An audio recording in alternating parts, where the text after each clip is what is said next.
Good morning. We are going to start letting our participants into the webinar this morning.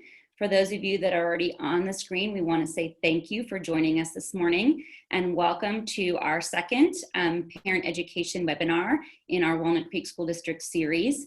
I'm seeing people are slowly starting to trickle in, so we're going to give a couple more minutes for those people to trickle in.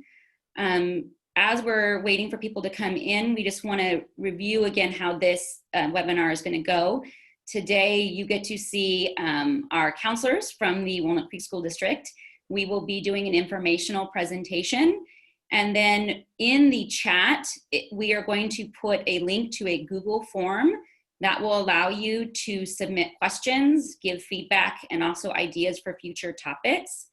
We are also going to be putting this on our website, on the school district website. It will be recorded and closed captioned, and the slides will also be part of that. So please don't feel that you need to scribble down all of the information today. The slides will be going onto the Walnut Creek School District website under the Parent Guardian Resources tab, and then under the Parent Education link. We are going to give, it's about 8:59 now, we'll give a couple more minutes for people to trickle in. I see the participant list growing.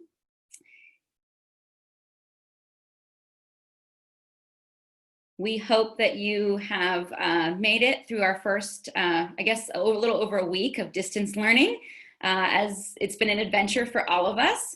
We are excited to be on this journey with you, but also please know that we are learning as we go along too. And so the information we're going to be providing you today is an overview of things that you as families can do and what our school district is doing to help facilitate connections and making connections with our adults on our campuses, adults in our home, and also their peers. So that's what really the focus of today is going to be, is those connections and what is actually happening already, and then what you can do to further those connections.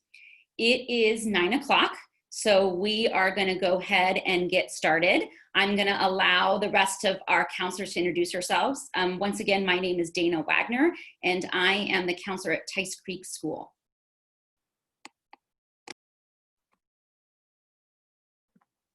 Good morning. My name is Emily Foster. I work with Michael Constantine here at WCI, and we are middle school, 6 through 8, and I work with students' last names L through Z. And as Dana has already said, we're happy you're here tuning in. Hopefully you saw our last one also, and I will let Mr. Constantine introduce himself. Good morning, everyone. I am Michael Constantine. I am Emily Foster's counterpart, and welcome, and I hope you really find this information useful. And again, as Dana said, we will be providing a link shortly where you can post some feedback and we can answer hopefully any questions that you have. And with that, please give us a moment so that Mrs. Foster can share her screen with you, and we will get started. Welcome to our parent education, how to create and maintain connections. It's presented by Dana Wagner, Emily Foster, and Michael Constantine. Next slide, please.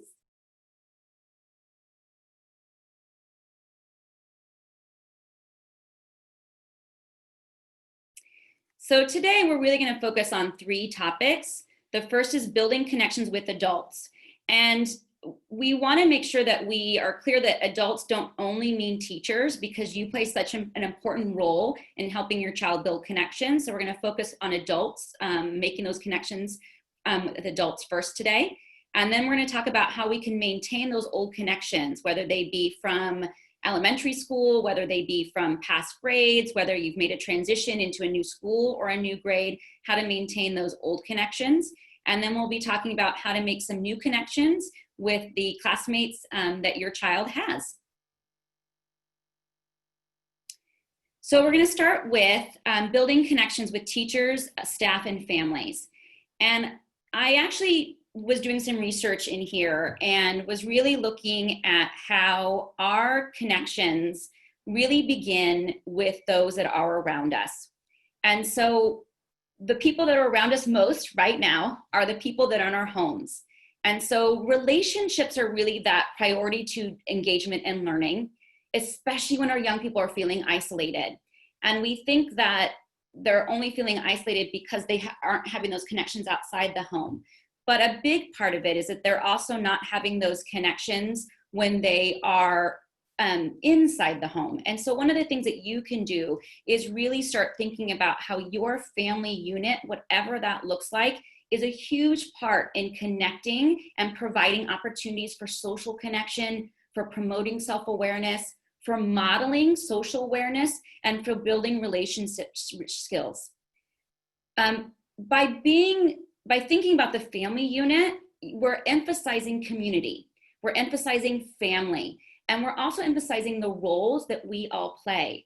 Whether we are a child, whether we're an adult, whether we are a teacher, whether we are a support staff, we all play a role for our children and for our students. And so we want to really be conscious of the fact that we all play a part for them and that we are truly role models. They watch our reactions and our responses to these daily stressors or these daily positive interactions, whatever that may be. But what we really want to emphasize today is that just because you're a role model does not mean that you as the parent have to feel that it all has to be going fine. Because where we really build those connections with our children is when we make mistakes, when we get frustrated, and then we persevere. Because what we're showing our kids is that we're not alone. And when we show our kids that we're not alone, we are helping them realize that they're not carrying that heavy burden of feeling not connected alone, that we're in this together, that we all have stressful moments, and that we can, as a unit, as a family, as adults around us, persevere together. Next slide, please.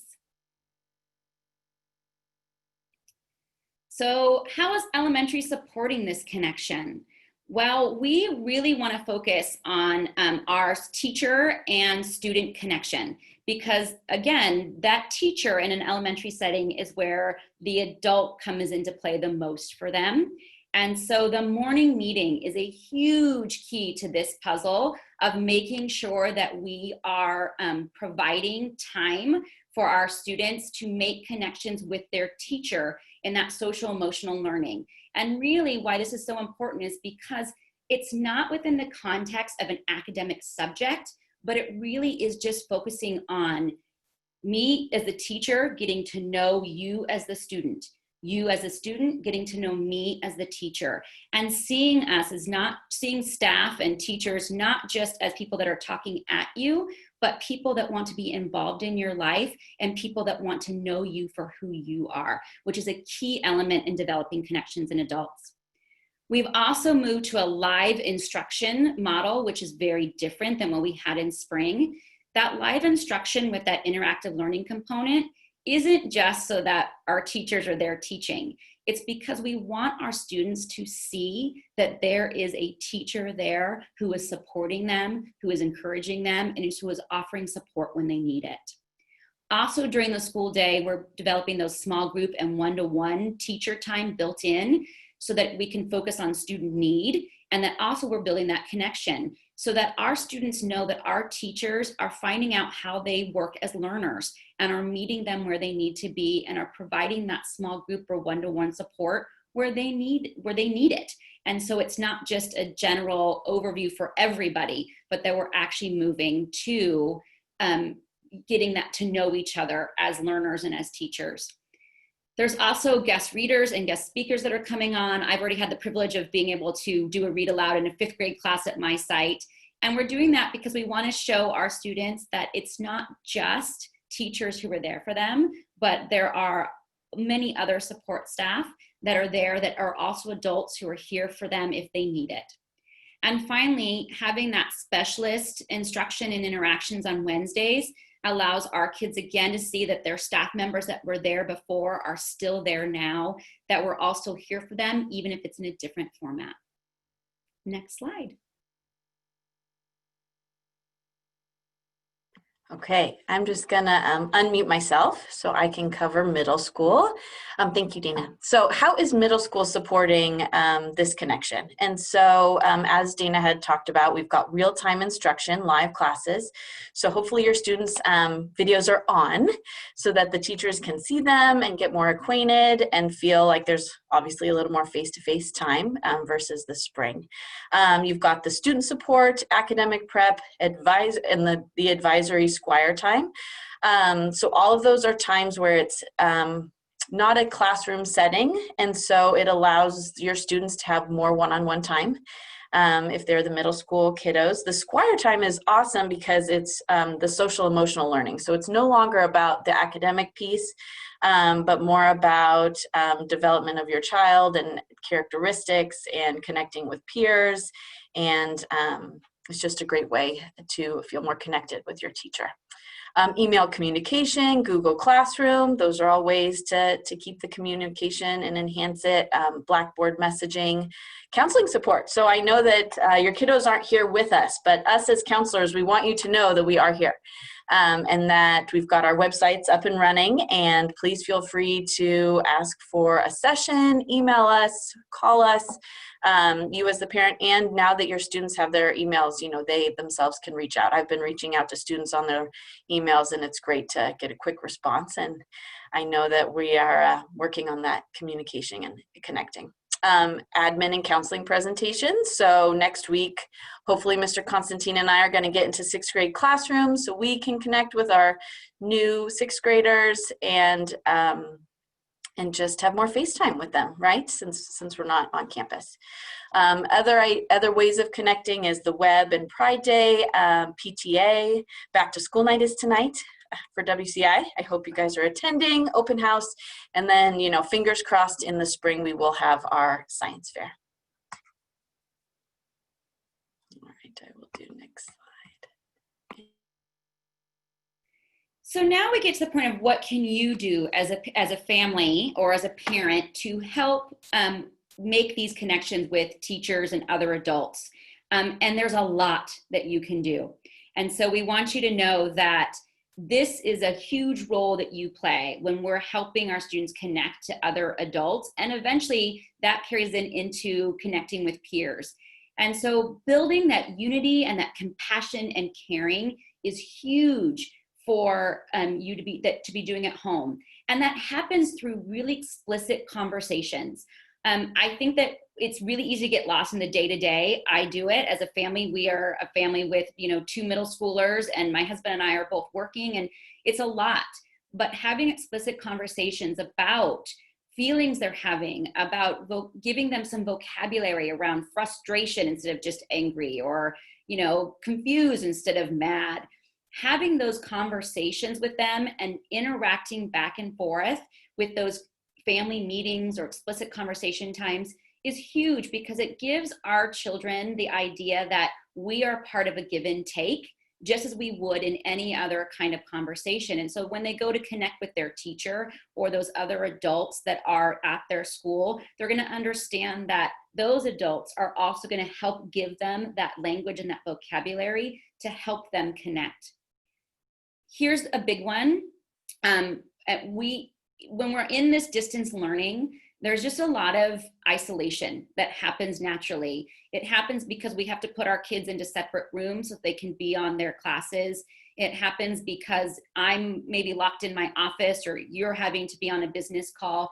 And so finding a time where anyone in the home can be together, whether that happens at a family meal, and I'm not talking fancy family meal, like, you know, we're not making gourmet meals. You can be takeout. It's not the food that matters, but it's really just being able to sit together and be present during that time where maybe our phones are put away, our devices aren't there, and we're having conversations. And we're being explicit about the fact that we're all joining together. And so if we've been in our room all day, if the kids have been in their room all day, we're coming out of those rooms and joining together as a family unit to build those connections. Because again, anytime we're together, that's a time we're making connections. And this is kind of that whole idea that social emotional learning is rooted in the idea of creating and maintaining relationships and friendships.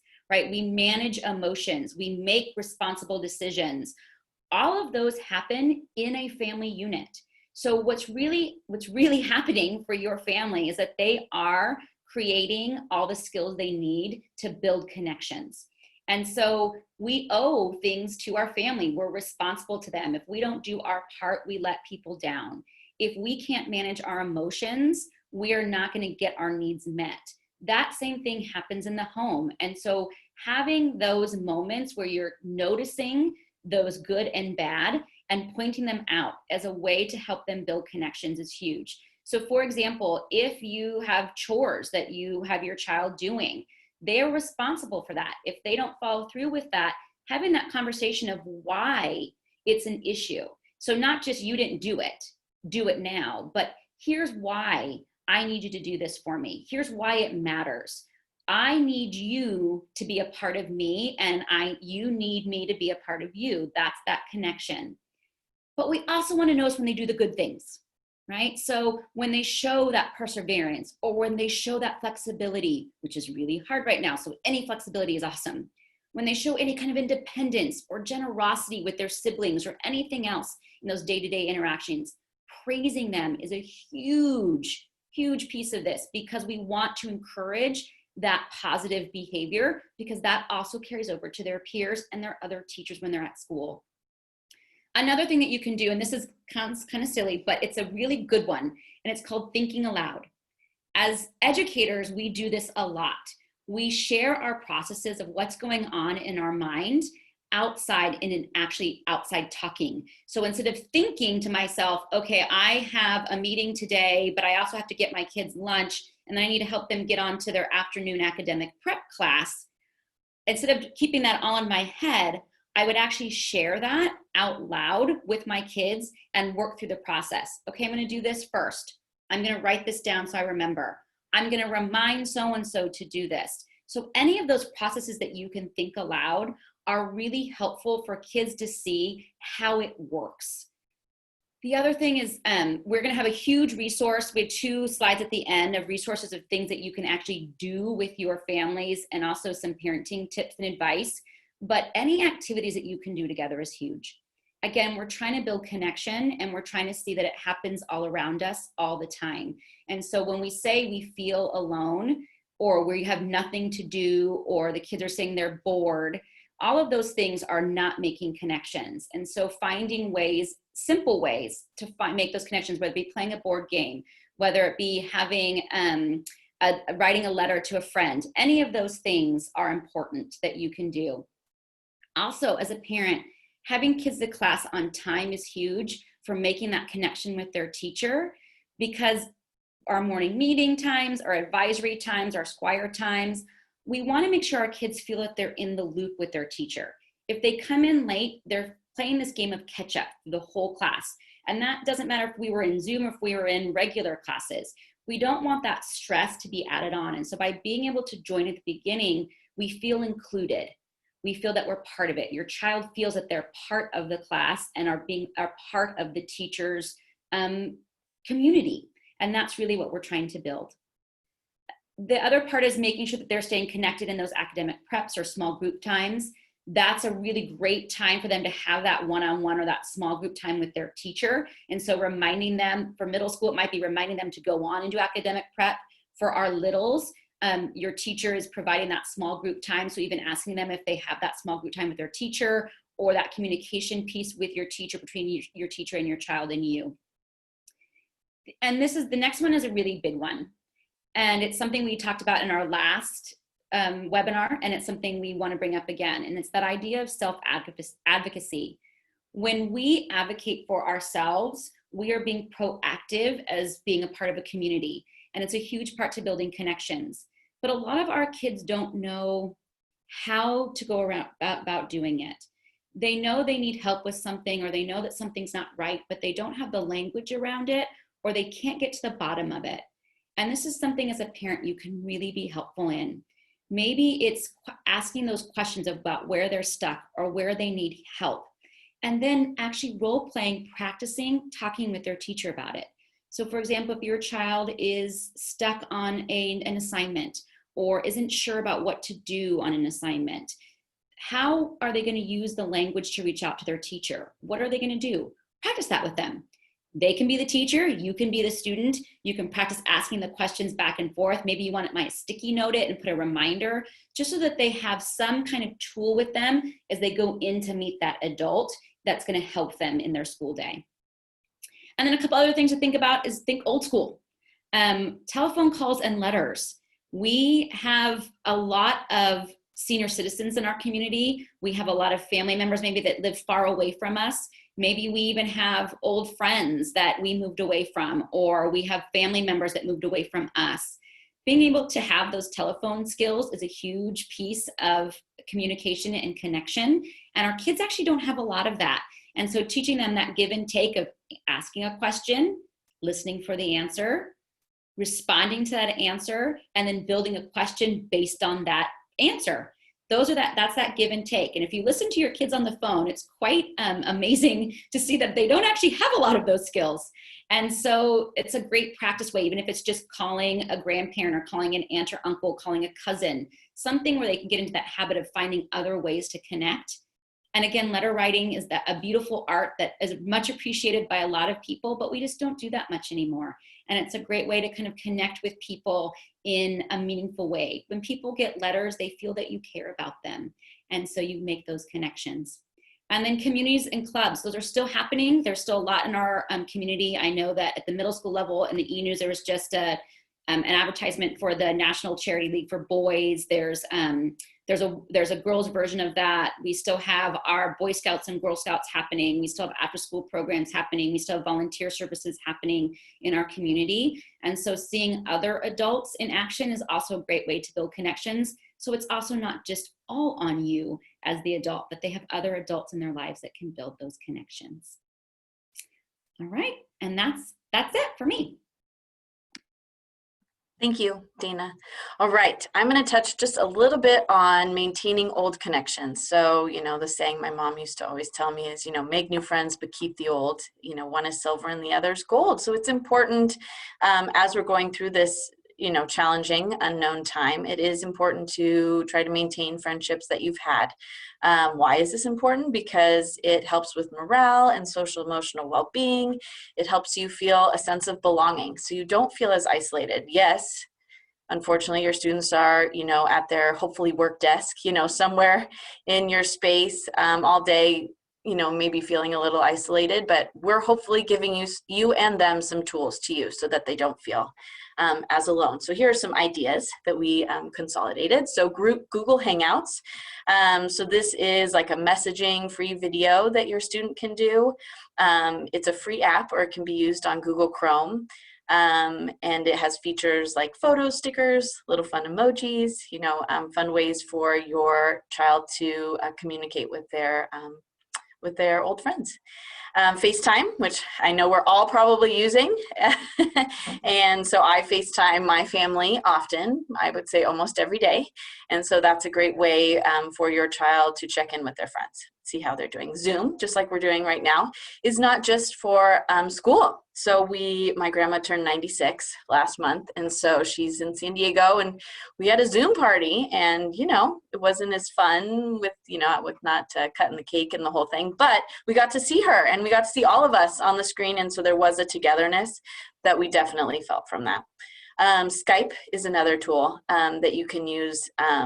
It's got the video chat option, and it's just another way to connect. Okay. Other ways. So Mrs. Wagner was talking about this, which I think is so cool. So it's via Facebook, and it's called Messenger Kids. And you can have 2 or more students, like a whole group, allowing friends to chat, texting options. It's parent controlled, which I think is like a big buzzword right now, so that that, what are they doing? What are they talking about? And it could appeal definitely to our younger students, for sure. Watch parties, which is interesting. So you can go on Facebook and kind of get like a queue of videos and watch them together. And I put on here, bring on the cat videos, because for whatever reason, our middle schoolers have this like slight cat obsession. We had a cat club a couple years ago. So they are entertaining for sure, cat videos. Netflix parties, so you can watch, movies with your friends and kind of experience it in real time together. A house party is another group video that you can use on your smartphone, chatting face-to-face, interactive games, a quick draw, which I haven't experienced, but it does sound cool. And the last one, which I do use every weekend, is called Jackbox TV. And all of these are links. So when you get your PowerPoint, when you're able to see it, you can go ahead and click on it. So Jackbox TV, it has a bunch of different games you can use. So it gets a little competitive in my house, but my family, who's all over the state of California, we have a game night on Saturday nights, and it's via Jackbox TV, and you've got your phone, and it gives you a little Q code, and you put it in, and then you're all playing the same game. So it's really cool. Okay, I'm gonna let Dana take this one real quick. So how are we at an elementary school supporting connections to peers that they've already had? And I think that one of the biggest things that we're doing is we're really doing a lot of teacher-guided breakout rooms. So we're not leaving kids to their own devices, but we're having teachers put together smaller groups of kids during their live instruction time so that they're working together, but there's a given task. So they have a job to do. And when we do that, it becomes easy to interact with each other because there's something that needs to be accomplished. And so teachers are using a lot of that breakout room component to make sure our kids get some time together. We also are putting that small group support that's teacher led. So teachers are inviting students into small group time during those days of the week where maybe it might be a smaller reading group or it might be a smaller math group, but it's a way that it's teacher led, but we're bringing those kids together. So just like we would maybe bring them together at a table in our classroom, we're bringing them together just on Zoom. I'm gonna go back to that morning meeting again, because morning meeting isn't just about building connections with the teacher.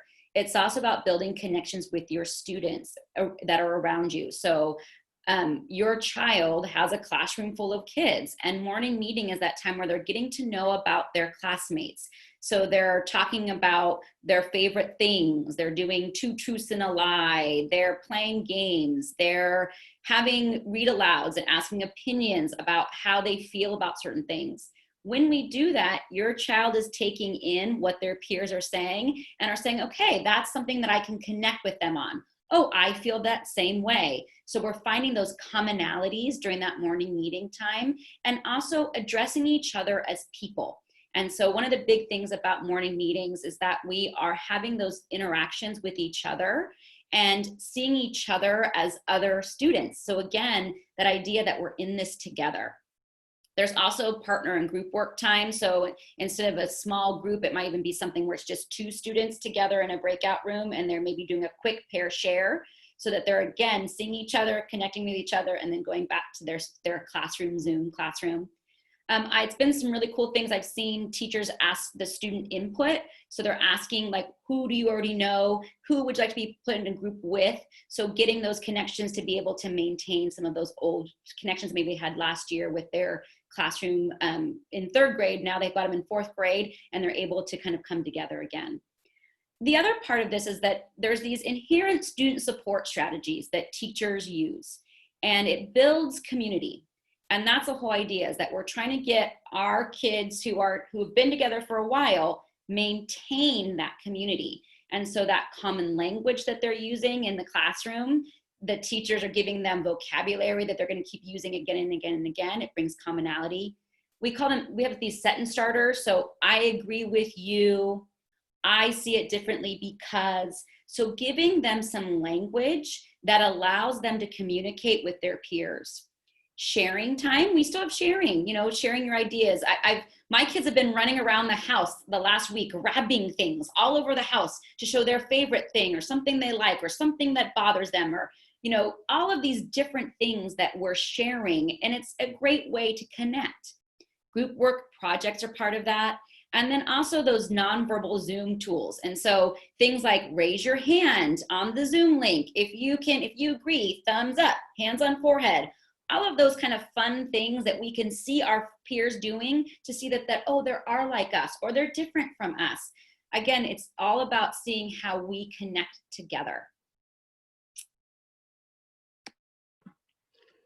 Thank you, Dana. Middle school is a little different than elementary, but also very similar. I think our middle school teachers are trying to do a lot of the same things. So we've got the Squire time here at WCI, as I've talked about before, that does cover the social emotional learning. As Dana talked about, we've got partner work, breakout rooms, group work. So during that time, they are able to have a smaller setting where they can feel connected with their peers. Breaks and lunchtime to allow for social interaction. So I know we talked about this at last time's webinar, but hopefully throughout the schedule of your child's day, there are breaks and there is a lunchtime for sure.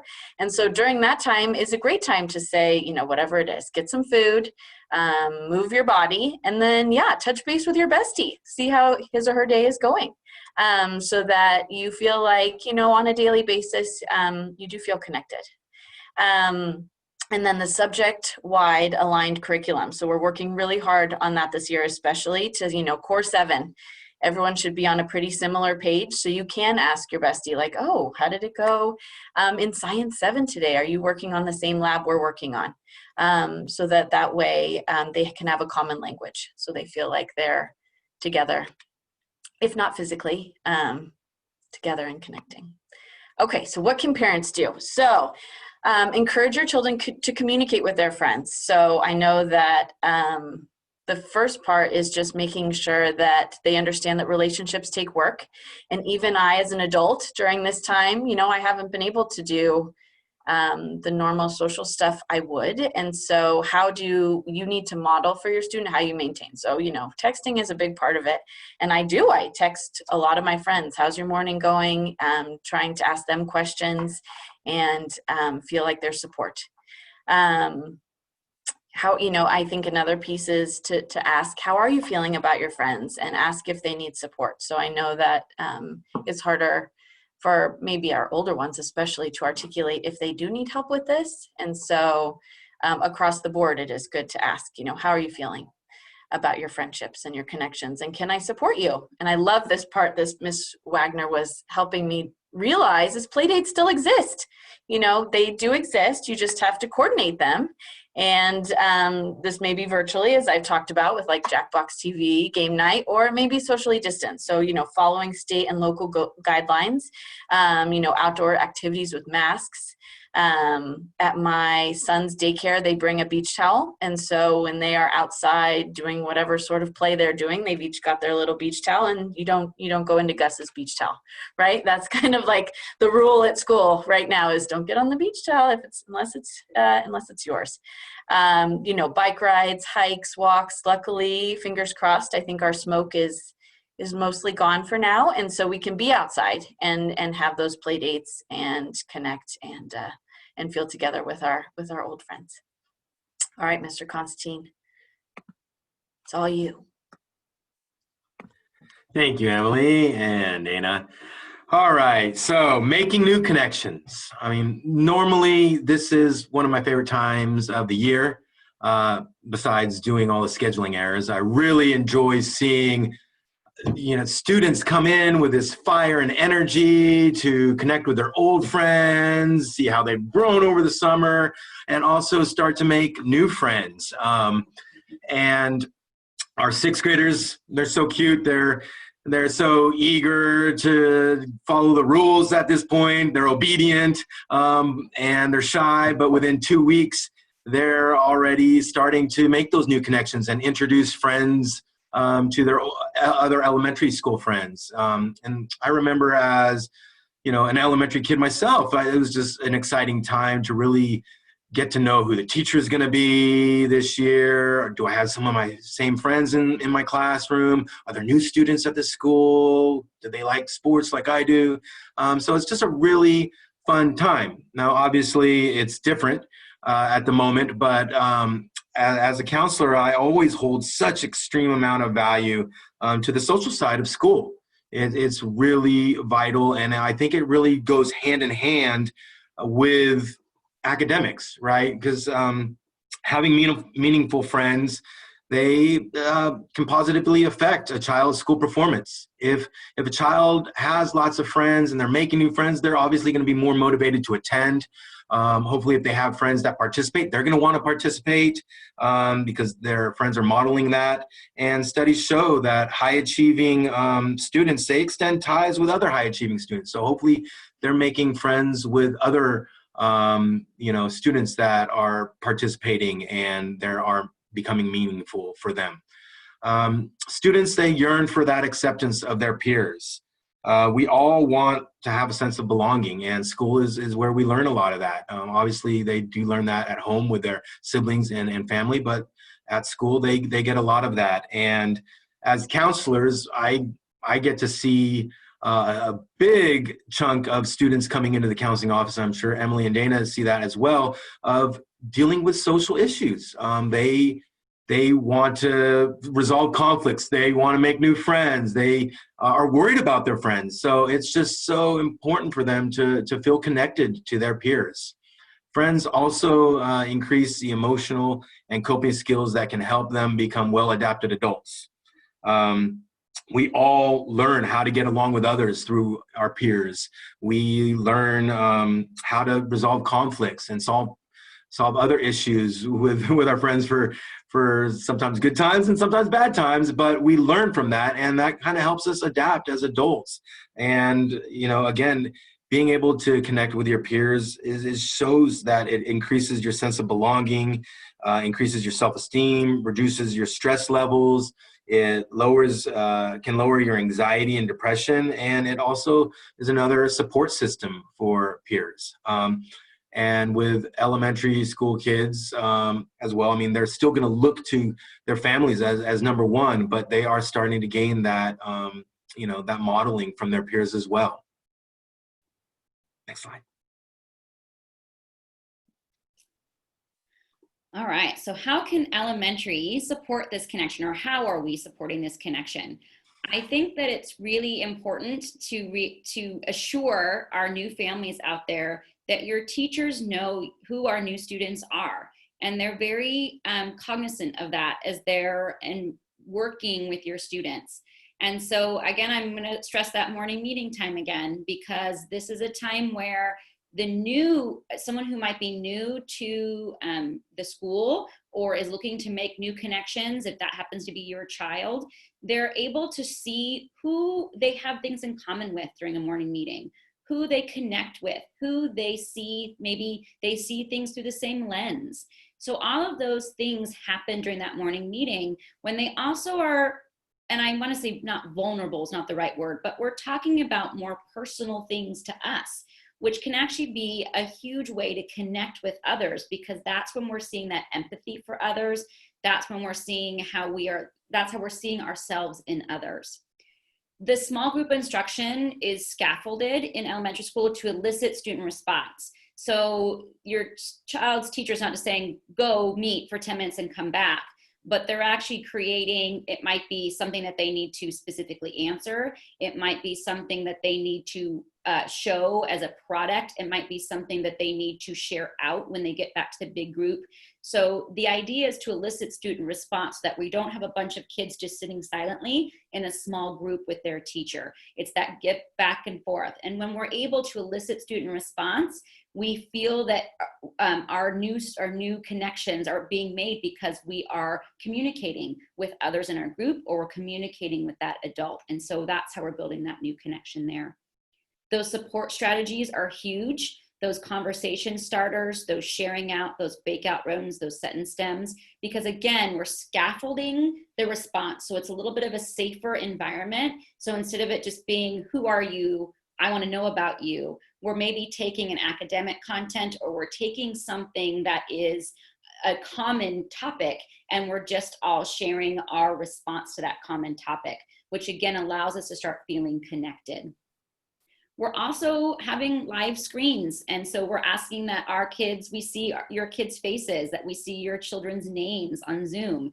When you're new and you don't know a lot of people, you don't know a lot of names. But by having our faces on the camera and by having our names on the screen, we're able to start making connections to names and faces, which is huge when you're trying to make new connections, because at some point we're going to see each other live. And so being able to be familiar with who's in our class or who is in our classes will be a big part of making new connections. And finally, those one-to-one check-ins with students for those academic and social needs.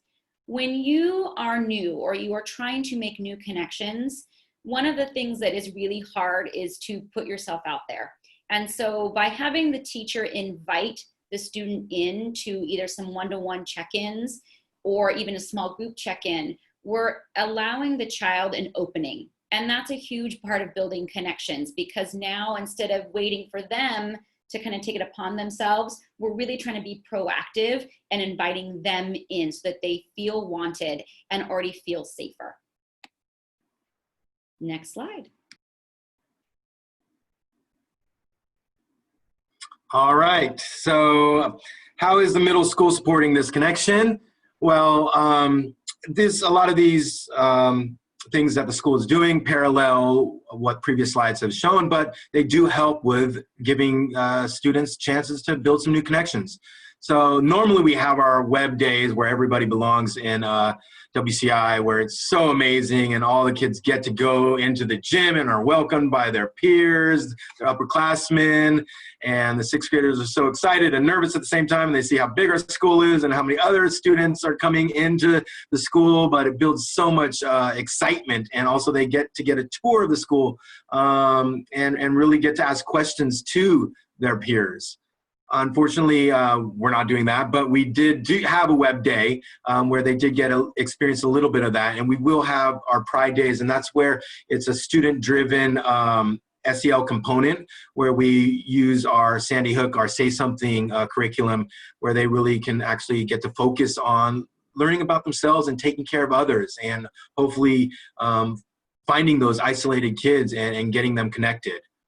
We have advisory time or Squire time at WCI, where they are getting that SEL component with their teacher in the classroom, and it really helps foster students' need for belonging, and it builds academic, social, and emotional communication skills. So it's really getting to know a group of kids and making themselves hopefully feel in a positive way vulnerable to participate and maybe build some connections that way. And there is that real-time instruction. It's not in class, but guess what? You know, I think it's a lot better than them just seeing a pre-recording. They do get to see other people's faces. They get to see their teacher. And even in these little boxes, you start to see personalities, and they'll start to get to know how people are acting. And hopefully they will get to see, wow, this is a person I do want to connect with, which kind of goes into the next topic is the breakout groups, where they'll even have more small opportunities to meet and talk and discuss with students and kind of get to know them a little bit better. We have academic prep built into our schedule at WCI, and it gives really a chance of where students can talk to their teacher, and maybe they might see other students who have similar questions or maybe find a study buddy, somebody that they can really work with. It's a time where they can really connect with not only their teachers, but see other students who are also participating. They do have electives at WCI, which hopefully will find people who have similar interests as them. And they have at Tice Creek positive, I'm blanking, project-based learning, thank you. Where they really get to get divided into groups and work together and meet different students, and it could be based on their interest levels, and they can really get to have that intimate time where they can make new connections. We have counseling, we have possibly, hopefully group counseling, but we're here for you guys as a support system to hopefully really help build any connections. If your student is having troubles, we want to be that support system. And hopefully with group counseling, we'll have some maybe social skills groups, some executive functioning where we can isolate some students to help them with getting further support. Thank you.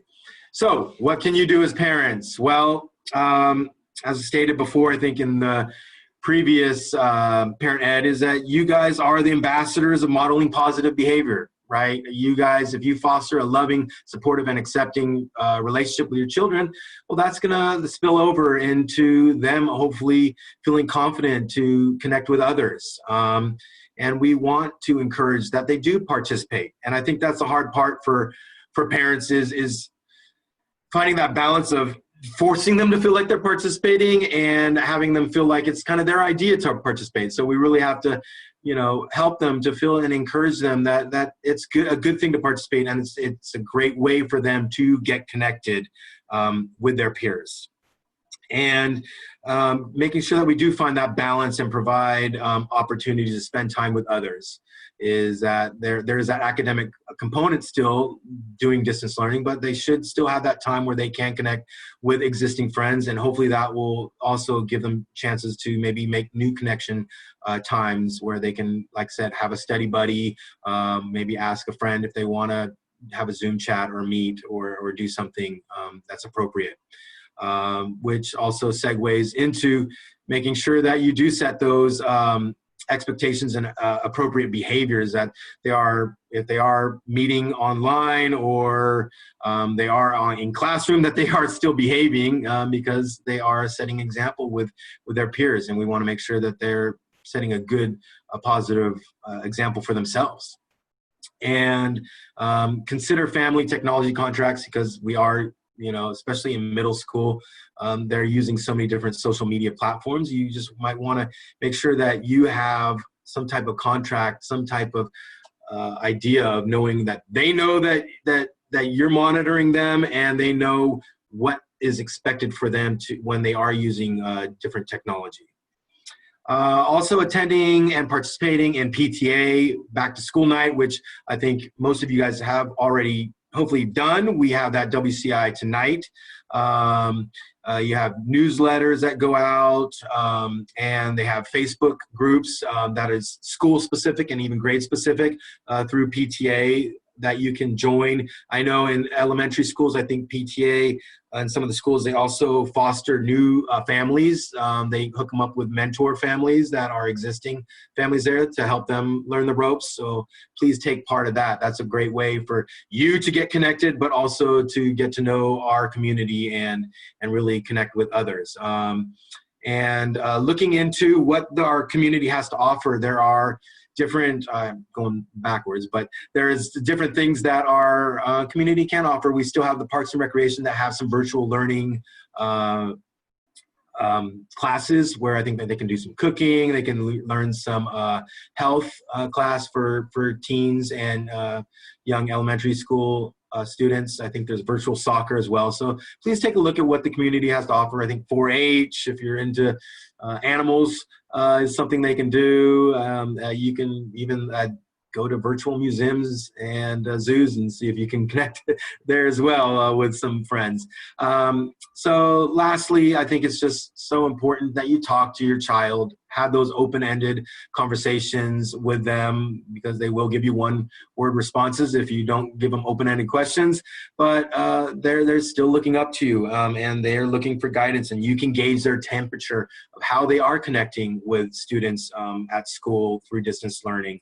And also, you know, you might want to gauge their temperature of what is it that they want when they are engaging with friends. Some students that we see really want to be connected in so many different ways, with sports, with clubs, with all different facets of making new friends. Some are happy with a smaller knit a group of friends, and they feel comfortable in that, and that's okay, and they can still have those great connections. So really gauge what works best for your child as well.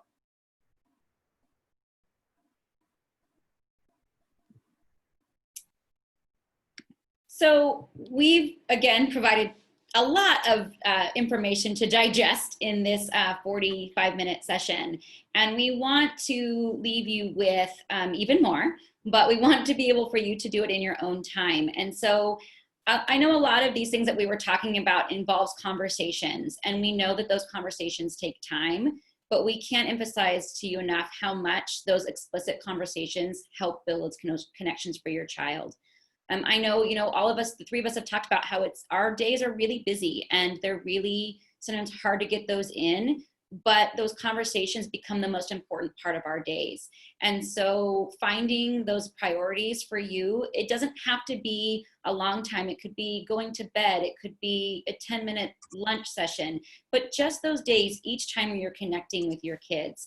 And so what we did in our resources and links page is we made sure that you have direct links into both community and recreation things that you can do here. Walnut Creek Rec has some great offerings. I also know they're doing some day camps now.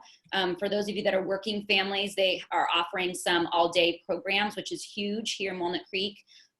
There's community service that you can get involved in. There is really cool virtual after-school clubs that we were finding that you can get involved in that don't necessarily, you can create them within your own community. We also put some things about some family and friends activities that you can do.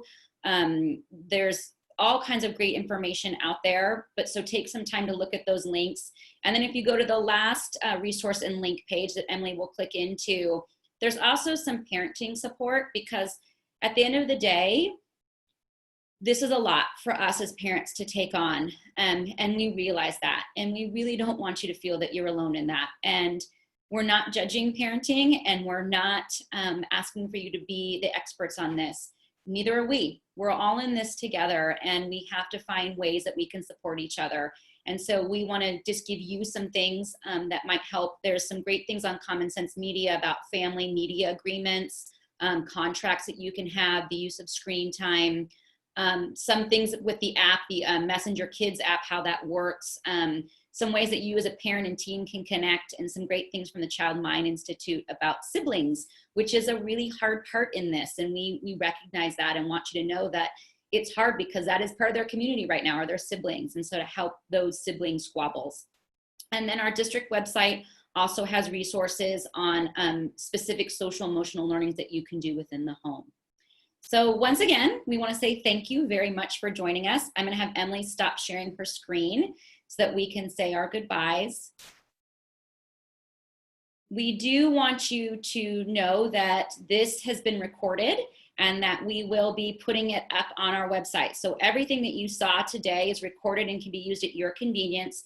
We're also going to put the slides up in a separate space that you can actually get a hold of the slides and directly click into the links that we provided today, so that you and your own time can explore those. So once again, those will be up at the Walnut Creek School District website under Parent Guardian Resources under the Parent Ed link.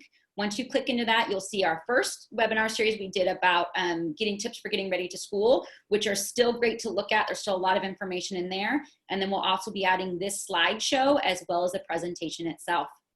With that, I think that we are ready to say goodbye.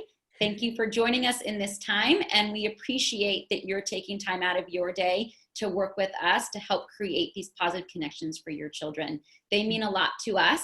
And we want you to know that we are here for you. And at the end of the day, if the three of us can't find the person that you need, we'll get you to someone that can help you. Thank you so much for joining us. Thank you. Thank you.